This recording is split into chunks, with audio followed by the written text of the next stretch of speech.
Hello everyone, welcome back to my channel. So today we are going to study regarding Addison's disease. Very simple and very important topic. Like पिछले class में हमने Cushing syndrome पढ़ा था, just opposite like Addison disease. So देखो Addison disease में basically क्या होता है. देखो ये हमारा मैंने कुशिंग सिंड्रोम में क्या बोला था कि कॉर्टिसोल क्या हो रहा था, वहाँ पे कॉर्टिसोल का इंक्रीजमेंट हो रहा था. ठीक है, कॉर्टिसोल इंक्रीज हो रहा था. बट यहाँ पे क्या होता है ना, एडिसन डिजीज में C4 cortisol and C4 Cushing syndrome. So Cushing syndrome में कॉर्टिसोल इंक्रीज हो रहा था. ठीक है, बट इन एडिसोन्स डिजीज में क्या होता है ना, this is the deficiency of adrenal cortical hormones like cortisol, aldosterone and androgens. देखो सबसे पहले हम मैकेनिज्म समझते हैं. ये हमारा किडनी है, किडनी के ऊपर एक ग्लैंड होता है जिसको बोलते हैं एड्रीनल ग्लैंड, राइट. सो ये हमारा एड्रीनल ग्लैंड है, ये हमारा एड्रीनल ग्लैंड है. एड्रीनल ग्लैंड के फर्दर दो पार्ट होते हैं. एड्रीनल मेडुल्ला होता है एक हमारा, और एक हमारा एड्रीनल कॉर्टेक्स होता है. कॉर्टेक्स से ना 3 हार्मोन निकलता है और मेडुल्ला से भी एक हार्मोन निकलता है. सो एड्रीनल कॉर्टेक्स से हमारा निकलता है 3 hormone, that is the glucocorticoids निकलता है, मिनरलोकॉर्टिकॉइड्स निकलता है और एंड्रोजेंस सेक्स हार्मोन निकलता है. सो ग्लूकोकॉर्टिकॉइड्स बेसिकली कॉर्टिसोल और मिनरलोकॉर्टिकॉइड्स बेसिकली एल्डोस्टेरोन. ठीक है, एंड हमारा एंड्रोजेंस सेक्स हार्मोन्स निकलते हैं. सो ये 3 हार्मोन हमारा एड्रीनल कॉर्टेक्स से निकलता है और एड्रीनल मेडुल्ला से हमारा कैटेकोलामाइन हार्मोन्स रिलीज होता है. ठीक है ना. सो बेसिकली यहाँ पे क्या होता है एडिसोन्स डिजीज में क्या होता है, there is decreasement of like या तो कॉर्टिसोल मतलब ग्लूकोकॉर्टिकॉइड्स का, या फिर मिनरलोकॉर्टिकॉइड्स लाइक एल्डोस्टेरोन का, या फिर दोनों का डिक्रीज होगा. और एंड ऑल्सो लाइक एंड्रोजेंस का भी कमी होती है ना. सो एडिसोन में इन हार्मोन्स की कमी हो जाती है. ठीक है ना. सो बेसिकली क्या होता है, हमारा हाइपोथैलेमस है ना, हाइपोथैलेमस है हमारा. हाइपोथैलेमस से CRH नाम का एक हार्मोन निकलता है. एंड ये CRH हार्मोन जो है वो कहाँ पे आता है, वो हमारा एंटीरियर पिट्यूटरी ग्लैंड पे आता है. और एंटीरियर पिट्यूटरी ग्लैंड से हमारा क्या निकलता है, ACTH हार्मोन निकलता है. और ये ACTH हार्मोन कहाँ पे एक्ट करता है, ये हमारा एड्रीनल कॉर्टेक्स पे एक्ट करता है. और यहाँ से हमारे ग्लूकोकॉर्टिकॉइड्स, मिनरलोकॉर्टिकॉइड्स और एंड्रोजन सेक्स हार्मोन्स रिलीज होता है. तो समझ में आ गया, हाइपोथैलेमस CRH, देन वो हमारे एंटीरियर पिट्यूटरी पे एक्ट करेगा, वहां से ACTH नाम का हार्मोन रिलीज होगा, that is the adrenocorticotropic hormone. And वो हमारा एड्रीनल ग्लैंड पे एक्ट करेगा, एंड वहां से हमारा glucocorticoids, mineralocorticoids and androgen sex hormones release होता है. सो बेसिकली एडिसोन्स डिजीज में क्या होता है, एडिसोन्स डिजीज में क्या होता है कि एड्रीनल कॉर्टिकल हार्मोन्स है ना, that is the cortisol, that is the glucocorticoids, aldosterone that is the mineralocorticoids and androgen sex hormones क्या हो जाती है, कमी हो जाती है. ठीक है ना. सो ये जो हमारा एडिसोन्स डिजीज है ना, ये तो या तो प्राइमरी हो सकती है, या तो प्राइमरी हो सकता है, प्राइमरी एडिसोन्स डिजीज हो सकती है, या फिर सेकेंडरी एडिसोन्स डिजीज होती है. प्राइमरी में क्या होता है ना, प्राइमरी में क्या होता है कि प्रॉब्लम जो है ना वो कहाँ पे है, प्रॉब्लम हमारा एड्रीनल ग्लैंड में प्रॉब्लम है. प्रॉब्लम कहाँ पे है, एड्रीनल ग्लैंड में प्रॉब्लम है. एड्रीनल ग्लैंड में प्रॉब्लम है तो क्या हो रहा है, जो कॉर्टिसोल है वो कम हो रहा है, एल्डोस्टेरोन जो है वो कम हो रहा है. सो प्रॉब्लम कहाँ पे हो रहा है, एड्रीनल ग्लैंड में प्रॉब्लम हो रहा है इन प्राइमरी एडिसोन्स डिजीज में. बाकी जो पिट्यूटरी है वो ACTH रिलीज कर रहा है, वहां से ACTH आ रहा है, बट प्रॉब्लम कहाँ है, एड्रीनल ग्लैंड में प्रॉब्लम है. तो वो ACTH जो है वो एड्रीनल कॉर्टेक्स पे एक्ट करके वहां से वो हार्मोन रिलीज नहीं कर पा रहा है. सो ACTH तो रिलीज हो रहा है, बट प्रॉब्लम कहाँ है, एड्रीनल ग्लैंड में.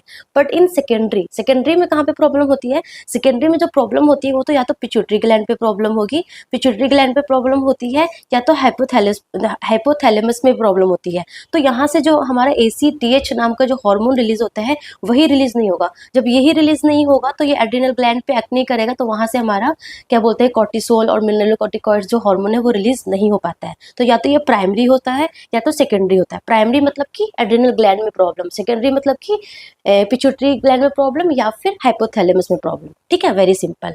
सो deficiency of adrenal cortical hormones या तो प्राइमरी एडिसोन्स डिजीज होगा या फिर सेकेंडरी एडिसोन्स डिजीज होगा. ठीक है, अब हम कॉजेस की बात करें कि क्या क्या रीजन होता है फॉर एडिसोन्स डिजीज. तो the most common cause is the auto immune destruction of adrenal cortex. जो हमारा एड्रीनल ग्लैंड है, this is the adrenal gland, ये जो हमारा एड्रीनल कॉर्टेक्स है जहां से हमारे ग्लूकोकॉर्टिकॉइड्स, मिनरलोकॉर्टिकॉइड्स हार्मोन रिलीज हो रहा था, तो अगर एड्रीनल कॉर्टेक्स में ही प्रॉब्लम हो जाए, एड्रीनल कॉर्टेक्स का ही डिस्ट्रक्शन होने लग जाए because of the auto immune disease, है ना, ऐसी ऑटो इम्यून डिजीज हो गई जो कि क्या कर रहा है, एड्रिनल कॉर्टेक्स को ही डिस्ट्रॉय कर रहा है। जब एड्रिनल कॉर्टेक्स ही नहीं रहेगा तो ये हार्मोन कहाँ से रिलीज होगा। So that is the most common cause. Second cause है कि surgical removal of the both adrenal gland like in Cushing syndrome. Cushing syndrome में अगर लेट सपोज दोनों ग्लैंड में प्रॉब्लम है तो बहुत ज़्यादा ही कॉर्टिसोल रिलीज हो रहा है, तो हमने क्या किया, दोनों के दोनों ग्लैंड को रिमूव कर दिया। अब दोनों ग्लैंड को रिमूव कर दोगे तो ऑफकोर्स जो हमारा ग्लूकोकॉर्टिकॉइड्स है, मिनरलोकॉर्टिकॉइड्स है, वो क्या हो जाएंगे, कम हो जाएंगे। So surgical removal of the both adrenal gland.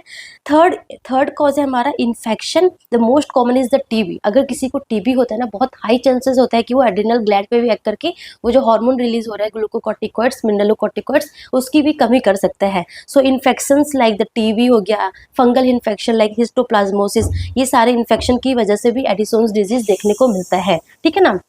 Like you can say second most common है ये, है ना। And the third is the इनएडिक्वेट secretion of ACTH hormone. जैसे कि अगर प्रॉब्लम पिट्यूटरी ग्लैंड में है, लाइक हेड इंजरी हुई है या फिर ट्यूमर हो रखा है, हेड ट्यूमर हो रखा है, हेड इंजरी हो रखी है, या कुछ भी हमारा सीधा ब्रेन में कोई प्रॉब्लम है, ब्रेन ट्यूमर है, तो प्रॉब्लम कहाँ पे हो गया, पिट्यूटरी ग्लैंड पे प्रॉब्लम हो गया। पिट्यूटरी ग्लैंड पे प्रॉब्लम हो गई है तो वहाँ से ACTH हार्मोन रिलीज नहीं होगा। ACTH हार्मोन ही रिलीज नहीं होगा तो ऑफकोर्स हमारा जो ग्लूकोकॉर्टिकॉइड्स है, मिनरलोकॉर्टिकॉइड्स है, वो भी रिलीज नहीं होगा फ्रॉम एड्रिनल कॉर्टेक्स, है ना। So inadequate secretion of ACTH hormone हो गया। एंड द फोर्थ कॉज है हमारा sudden suggestion of adrenocortical hormone therapy. जैसे कि लेट्स सपोज किसी को ऑटो इम्यून डिसऑर्डर है, वो कॉर्टिकोस्टेरॉइड्स ले रहा था, एकदम से सडनली उसने स्टॉप कर दिया। सडनली स्टॉप करेगा तो क्या हो सकता है, क्योंकि वो बाहर से ग्लूकोकॉर्टिकॉइड्स आ रहा था, बाहर से ग्लूकोकॉर्टिकॉइड्स हो रहा था, तो जो बॉडी का जो कॉर्टिसोल रिलीज हो रहा था ना, वो सप्रेस हो रखा था, एकदम से आपने स्टॉप कर दिया तो बॉडी को तो टाइम ही नहीं मिल पाया कि वो इतना रिलीज कर पाए, तो एकदम से सडन से सजेशन करने से भी एडिसोन्स डिजीज देखने को मिलती है, जिसको एडिसोनियन क्राइसिस भी बोला जाता है ना। So sudden suggestion of adrenocortical hormone therapy like corticosteroids, glucocorticoids. तो ये भी एक कॉज है फॉर एडिसोन्स डिजीज। बहुत सिंपल है, अभी तक तो आपको समझ में आ गया होगा कि सिंपली एडिसोन्स डिजीज में क्या हो रहा है, हमारा ग्लूकोकॉर्टिकॉइड्स एंड मिनरलोकॉर्टिकॉइड्स की कमी हो रही है। क्यों हो रही है कमी, या तो प्राइमरी एडिसोन डिजीज की वजह से, मतलब problem in the adrenal gland की वजह से, या तो सेकेंडरी की वजह से, like problem in the pituitary gland की वजह से। कॉज क्या क्या है, ढेर सारे कॉज है। या तो एड्रिनल ग्लैंड से ही जो हार्मोन रिलीज ना हो, जैसे कि हमारा ऑटो इम्यून डिस्ट्रक्शन में हो गया, या फिर आपने ग्लैंड को ही रिमूव कर दिया हो, है ना। या फिर क्या हो सकता है कि टीबी या इन्फेक्शन, कुछ इन्फेक्शन हो रखा हो उसकी वजह से, या फिर ACTH ही रिलीज ना हो रहा पिट्यूटरी ग्लैंड से, है ना। या फिर sudden suggestion of adrenocortical hormone therapy. So ये हमारा होता है कॉज। उसके बाद अगर हम सिम्टम्स की बात करें तो बहुत सिंपल है, मतलब आपको ये चीज़ें समझ में आ गई ना तो आप सिम्टम्स आराम से पढ़ सकते हैं। देखो बेसिकली क्या हो रहा है, हमारा कॉर्टिसोल कम हो रहा है, कॉर्टिसोल कम हो रहा है ना। ग्लूकोकॉर्टिकॉइड्स हार्मोन बेसिकली उसको जो ग्लूकोकॉर्टिकॉइड्स होता है ना, वो बेसिकली कॉर्टिसोल ही रिलीज करता है ना। ग्लूकोकॉर्टिकॉइड्स कम हो रहा है मतलब कि बेसिकली कॉर्टिसोल कम हो रहा है। अब कॉर्टिसोल कम होगा तो ये स्ट्रेस हार्मोन है, सो स्ट्रेस स्ट्रेस सप्रेस होगा तो लाइक हमारा एक हाइपोग्लाइसीमिया देखने को मिलेगा, हाइपोग्लाइसीमिया देखने को मिलेगा। क्या बोलते हैं, मसल वीकनेस होगा, एनोरेक्सिया होगा, भूख कम लगेगी, है ना। मसल वीकनेस होगा, है ना, मसल वीकनेस होगा। एनोरेक्सिया है तो ऑफकोर्स वेट लॉस होगा, तो जो पेशेंट है वो इमेसिएटेड होगा, बहुत पतला सुतला सा होगा, है ना, इमेसिएटेड लगेगा आपको। सो ये सारे सिम्टम्स हो गए। प्लस एल्डोस्टेरोन भी कम हो रहा है, एल्डोस्टेरोन हार्मोन भी कम हो रहा है, दैट इज द मिनरलोकॉर्टिकॉइड्स, है ना।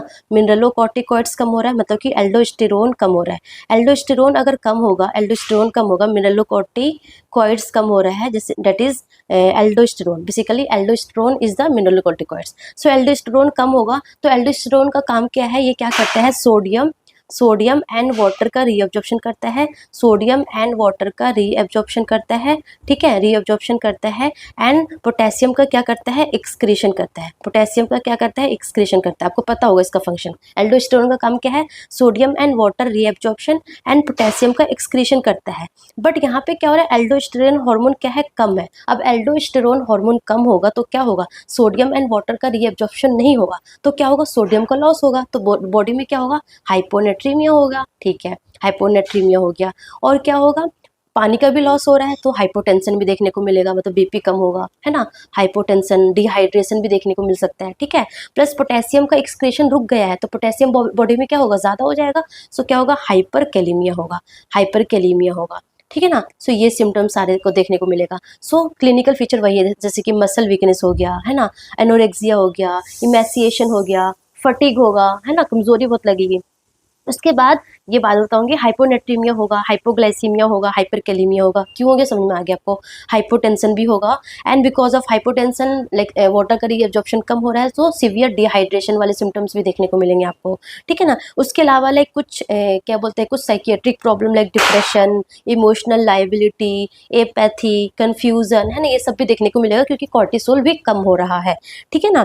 बस उसके अलावा जो डार्क पिगमेंटेशन भी देखने को मिलते हैं, ये देखने को मिल भी सकते हैं एंड नहीं भी मिल सकते। क्यों, लेट्स सपोज देखो, अगर प्रॉब्लम जो है हमारा सेकेंडरी क्या बोलते हैं, सेकेंडरी एडिसन डिजीज है, सेकेंडरी एडिसन डिजीज है ना। सेकेंडरी एडिसन में क्या हो रहा है कि पिट्यूटरी ग्लैंड में ही प्रॉब्लम है, तो वहाँ से ACTH कम, वहाँ से ACTH क्या हो रहा है, कम रिलीज हो रहा है। प्राइमरी एडिसन में क्या हो रहा है ना, प्राइमरी एडिसन में क्या हो रहा है कि ACTH तो निकल रहा है, बट प्रॉब्लम कहाँ है, एड्रिनल ग्लैंड में प्रॉब्लम है। तो यहाँ पे एड्रिनल ग्लैंड में प्रॉब्लम है, बट ACTH जो है हमारे पिट्यूटरी ग्लैंड से ACTH रिलीज हो रहा है। सो यहाँ पे ACTH क्या होगा, इंक्रीज रहेगा, क्योंकि प्रॉब्लम कहाँ पे है, एड्रिनल ग्लैंड पे है। ACTH हमारा पिट्यूटरी ग्लैंड से आ रहा है, बट प्रॉब्लम एड्रिनल ग्लैंड में है, तो एड्रिनल ग्लैंड से ग्लूकोकॉर्टिकॉइड्स और मिनरलोकॉर्टिकॉइड्स रिलीज नहीं हो पा रहा है, ठीक है ना। बट सेकेंडरी एडिसन में क्या हो रहा है कि ACTH ही रिलीज नहीं हो रहा है, तो यहाँ पे ACTH क्या होगा, ACTH कम होगा या फिर नॉर्मल भी हो सकता है, ठीक है ना। But in primary Addison disease में क्या होगा, ACTH क्या होगा, एलिवेटेड होगा। तो ACTH का काम ना, ACTH is also looks like MSH hormone, melanocyte stimulating hormone की तरह भी ये एक्ट करता है ना। सो ये काम क्या, ये जो हमारा MSH जो हार्मोन है वो क्या करता है, पिगमेंटेशन करता है, पता होगा आपको, पिगमेंटेशन करेगा। इसलिए जब ACTH अगर रिलीज होगा, ACTH रिलीज हो रहा है, बट ये अगर इंक्रीज होगा ब्लड में, तो क्या होगा, ये डार्क पिगमेंटेशन करेगा। तो आपको लेकिन जो पाम क्रीजेज है, जो नक्कल्स है, जो हमारा बक्कल म्यूकोजा है, सो वहाँ पे आपको ऐसे डार्क पिगमेंटेशन सा फील लगेगा, है ना, डार्क कलर लगेगा, डार्क पिगमेंटेशन दिखेगा, है ना। सो ये डार्क पिगमेंटेशन होगा। डार्क पिगमेंटेशन हो भी सकता है, नहीं भी हो सकता। कहाँ नहीं हो सकता है, अगर प्राइमरी एडिसन डिजीज होगा तो डार्क पिगमेंटेशन क्या होगा, अगर प्राइमरी एडिसन डिजीज होगा, प्राइमरी एडिसन डिजीज है तो डार्क पिगमेंटेशन देखने को मिलेगा। बट अगर सेकेंडरी एडिसन डिजीज है तो डार्क पिगमेंटेशन देखने को नहीं मिलेगा, क्योंकि यहाँ पे ACTH ऑलरेडी कम है या फिर नॉर्मल है। बट अगर प्राइमरी एडिसन डिजीज होगा तो बहुत सारा ACTH ऑलरेडी आपके बॉडी में है, तो क्या होगा कि डार्क पिगमेंटेशन देखने को मिलेगा, ठीक है ना। सो आपको इतना समझ में आ गया कि क्या होता है ये डिजीज, इसके क्या क्या कॉजेज है एंड इसकी वजह से क्या क्या सिम्टम्स है। बहुत सिंपल है, कॉर्टिसोल याद कर लो, कॉर्टिसोल की कमी की वजह से क्या क्या होगा जो मैंने आपको बताया, एंड एल्डोस्टेरोन कम होगा तो उसकी वजह से क्या होगा। तो आप इजिली उसका जो सिम्टम्स है रिमेंबर कर सकते हैं, ठीक है ना। तो अभी तक हमने पढ़ लिया कि क्या होता है, इसके क्या क्या कॉजेज है, एंड एडिसन डिजीज में क्या क्या क्लिनिकल सिम्टम्स देखने को मिलेगा।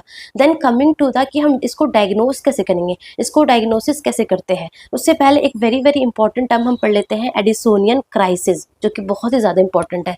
सो देखो, जो एडिसोनियन क्राइसिस है ना, as the name suggest it is the crisis condition, मतलब कि लाइफ थ्रेटनिंग कंडीशन होती है, लाइफ मतलब कि इसमें आपको बहुत इमरजेंसली आपको एक्ट करनी होती है। सो एडिसोनियन क्राइसिस क्या है, it is the life threatening emergency due to severe deficiency of cortisol and aldosterone. जो कॉर्टिसोल हार्मोन है और जो हमारा एल्डोस्टेरोन हार्मोन है, उसकी सीवियर डेफिशिएंसी से एडिसोनियन क्राइसिस देखने को मिलता है, ठीक है ना। सो देखो, लेट्स सपोज किसी को एडिसन्स डिजीज है ना, वो ऑलरेडी वो ड्रग्स पे है, बट लेट्स सपोज कुछ ट्रिगर्स होते हैं, जैसे कि इन्फेक्शन हो गया, कुछ उसको इन्फेक्शन हो गया, लेट्स सपोज उसको कुछ TB हो गया है, कुछ भी इन्फेक्शन हो गया है, या फिर उसने बहुत ज़्यादा स्ट्रेस ले लिया है ना, या फिर कोई ट्रॉमा हो गया है, कोई सर्जरी हुई है ना। सो इन दैट कंडीशन, या फिर सडन विड्रॉल ऑफ स्टेरॉइड्स, उसको कोई ऑटो इम्यून डिसऑर्डर है, उसको स्टेरॉइड्स चल रहा था एंड उसने सडनली, उसको 60 mg प्रेडनिसोलोन चल रहा था, उसने सडनली एकदम स्टॉप कर दिया, तो भी एडिसोनियन क्राइसिस देखने को मिलता है। सो इसमें क्या होगा ना, इसमें क्या होगा, सीवियर हाइपोटेंशन होगा, क्योंकि मिनरलोकॉर्टिकॉइड्स जो एल्डोस्टेरोन हार्मोन एकदम कम हो गया, एकदम कम होगा तो एल्डोस्टेरोन क्या कर रहा था, सोडियम एंड वाटर का रीअब्जॉर्प्शन कर रहा था, तो एकदम से वाटर रीअब्जॉर्प्शन नहीं होगा तो बॉडी में फ्लूइड कम हो जाएगी, तो एकदम से hypotension, severe hypotension, in fact you can say shock वाली कंडीशन देखने को मिलती है, ठीक है ना। एंड सीवियर वॉमिटिंग होगा, कन्फ्यूजन होगा, है ना, क्योंकि हाइपोनेट्रीमिया बहुत ज़्यादा है, ठीक है। उसके अलावा साइनोसिस देखने को मिलेगा, है ना, हाइपोनेट्रीमिया, सीवियर हाइपरकैलेमिया होगा, क्योंकि पोटेशियम का एक्सक्रीशन करता है हमारा एल्डोस्टेरोन हार्मोन, सो पोटेशियम एक्सक्रीट नहीं हो पाएगा, बहुत सारा पोटेशियम होगा तो हाइपरकैलेमिया, हाइपोनेट्रीमिया और हाइपोग्लाइसीमिया देखने को मिलेगा, ठीक है ना। सो ये कब होता है एडिसोनियन क्राइसिस? कुछ ट्रिगर्स की वजह से, या तो इन्फेक्शन हो गया, या फिर कोई ट्रॉमा हुआ है, या फिर कोई सर्जरी है ना, या फिर क्या बोलते हैं कि एकदम से जो ग्लूकोकॉर्टिकॉइड्स जो हमारा क्या बोलते हैं स्टेरॉइड्स पेशेंट ले रहा था एकदम से छोड़ दिया है, उसकी वजह से एडिसोनियन क्राइसिस देखने को मिलता है, ठीक है ना। सो इसमें क्या करते हैं हम, अगर एडिसोनियन क्राइसिस होता है तो क्या करते हैं, हम पेशेंट को आईवी हाइड्रोकोर्टिसोन देते हैं, प्लस हाइपोग्लाइसीमिया भी है तो हम NS normal saline plus dextrose का इन्फ्यूजन देते हैं, प्लस इलेक्ट्रोलाइट करेक्शन करते हैं, जैसे कि हाइपरकैलेमिया को करेक्ट करेंगे, हाइपोनेट्रीमिया को करेक्ट करेंगे, ठीक है ना। एंड जो कॉज है उसको ट्रीट करेंगे, लेट सपोज पेशेंट को इन्फेक्शन है तो एंटीबायोटिक्स देंगे, ठीक है ना। प्लस वेजोप्रेसर्स भी देने पड़ जाते हैं अगर शॉक वाला कंडीशन होता है तो, ठीक है ना। इसलिए ये बहुत इंपॉर्टेंट है कि अगर किसी को एडिसोन्स डिजीज होता है एंड अगर उसको हम सर्जरी के लिए प्लान वगैरह करते हैं तो उसका डोज थोड़ा इंक्रीज करना पड़ता है टू प्रिवेंट एडिसोनियन क्राइसिस, ठीक है ना। सो ये हमारा एडिसोनियन क्राइसिस है। Coming to the diagnostic part, so diagnosis में हम क्या करेंगे, सीरम इलेक्ट्रोलाइट्स चेक करेंगे। सीरम इलेक्ट्रोलाइट्स में लाइक हम सोडियम देखेंगे, पोटेशियम देखेंगे, हम क्या बोलते हैं ग्लूकोज देखेंगे, जिसमें हाइपोग्लाइसीमिया, हाइपोनेट्रीमिया और हाइपरकैलेमिया देखने को मिलेगा, ठीक है ना। उसके अलावा हम सीरम कॉर्टिसोल चेक करेंगे, जो कि क्या होगा, डिक्रीज रहेगी। सीरम कॉर्टिसोल क्या होगा, कम रहेगा। अगर हम सीरम कॉर्टिसोल चेक करेंगे एडिसन पेशेंट का तो क्या होगा, कॉर्टिसोल ऑफ कोर्स कम रहेगा ना, कॉर्टिसोल कम रहेगा। उसके अलावा हम ACTH लेवल चेक करेंगे। ACTH लेवल चेक करेंगे तो अगर प्राइमरी एडिसोन्स डिजीज है, प्राइमरी एडिसोन्स डिजीज है तो ACTH क्या होगा, एलिवेटेड होगा। ACTH क्या होगा, एलिवेटेड होगा, क्योंकि प्रॉब्लम कहाँ पे है, एड्रिनल कॉर्टेक्स पे है। बट अगर सेकेंडरी एडिसोन्स डिजीज होगा तो ACTH क्या होगा, ACTH जो है या तो नॉर्मल होगा, या तो नॉर्मल होगा, या तो लेस होगा, नॉर्मल होगा या तो कम होगा, ठीक है ना, अगर सेकेंडरी ACTH होगा तो। उसके अलावा हम क्या करते हैं, थर्ड हम ACTH स्टिमुलेशन टेस्ट करते हैं, जिसको सिनेक्थेन टेस्ट बोलते हैं। इसमें हम क्या करते हैं ना, ACTH स्टिमुलेशन टेस्ट में हम क्या करते हैं कि हम पेशेंट को ACTH देते हैं, बाहर से हम मेडिकेशन के फॉर्म में ACTH देते हैं। सो नॉर्मली अगर हम ACTH लेंगे तो क्या होगा, वो ACTH हमारे एड्रिनल कॉर्टेक्स पे जाके एक्ट करेगा एंड वहाँ से कॉर्टिसोल रिलीज करेगा, right. But in that patient, in Addisonian patient, अगर वो क्या बोलते हैं प्राइमरी एडिसोन डिजीज है, प्राइमरी एडिसोन डिजीज है, अगर आपने उसको ACTH बाहर से दिया तो वो एड्रिनल कॉर्टेक्स पे एक्ट करेगा, वहाँ से कॉर्टिसोल रिलीज नहीं होगा, स्टिल उसका कॉर्टिसोल लेवल क्या होगा, कम रहेगा। तो पहले हम चेक करते हैं ACTH देने से पहले और ACTH देने के बाद, दोनों हम कंपेयर करते हैं कि मतलब जो है, जो कॉर्टिसोल हार्मोन है वो रिलीज हुआ, इंक्रीज हुआ या नहीं हुआ। अगर इंक्रीज नहीं होता है मतलब कि प्राइमरी एडिसोनियन डिजीज, मतलब वो डिफ्रेंशिएट करने के लिए यूज किया जाता है प्राइमरी और सेकेंडरी में, ठीक है ना। उसके अलावा हम लाइक क्या बोलते हैं CT MRI वगैरह भी कर सकते हैं पिट्यूटरी ग्लैंड को देखने के लिए, ठीक है ना। और क्या बोलते हैं USG कर सकते हैं एड्रिनल ग्लैंड को देखने के लिए। सो ये सारा डायग्नोस्टिक टेस्ट है।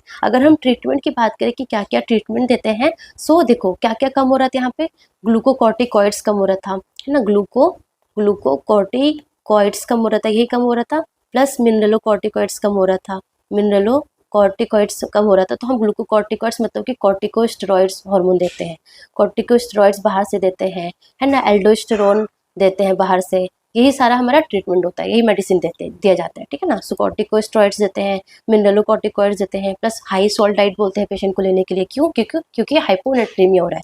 सो हाई सॉल्ट डाइट दिया जाता है। प्लस वेरी वेरी इंपॉर्टेंट, अगर पेशेंट को लाइक कुछ स्ट्रेसफुल लाइक कंडीशन है, जैसे कि कुछ इन्फेक्शन पेशेंट को हो गया है या कोई सर्जरी के लिए प्लान है, तो जो डोज है ना वो हम क्या करते हैं, इंक्रीज कर देते हैं। ड्यूरिंग स्ट्रेसफुल कंडीशन डोज हमें क्या होता है, इंक्रीज करने पड़ते हैं। सो ये हमारा एडिसोन डिजीज के बारे में था, बहुत सिंपल, आपको आई थिंक समझ में आ गया होगा। सिंपल चीज़ें याद करनी है कि इसमें बेसिकली कॉर्टिसोल एल्डोस्टेरोन हार्मोन कम हो रहा है, primary problem in the adrenal gland, secondary problem in the pituitary gland, ठीक है। क्या क्या कॉजेज है, एड्रिनल ग्लैंड में प्रॉब्लम होगा तो एड्रिनल ग्लैंड के कॉज हो गया, या तो पिट्यूटरी ग्लैंड में प्रॉब्लम होगा। साइन सिम्टम्स क्या होगा, कॉर्टिसोल की कमी की वजह से हाइपोग्लाइसीमिया, वीकनेस, एनोरेक्सिया, ठीक है ना, भूख कम लगेगी तो ऑफकोर्स वेट लॉस होगा, इमेसिएटेड होगा।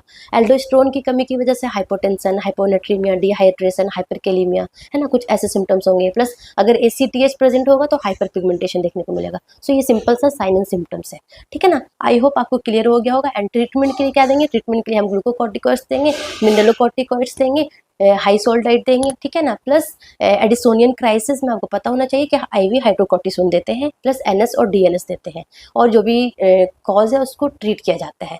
और Addisonian crisis is very very important, अच्छे से याद रखना इसको, ठीक है। So that's all about today, thank you so much, all the best.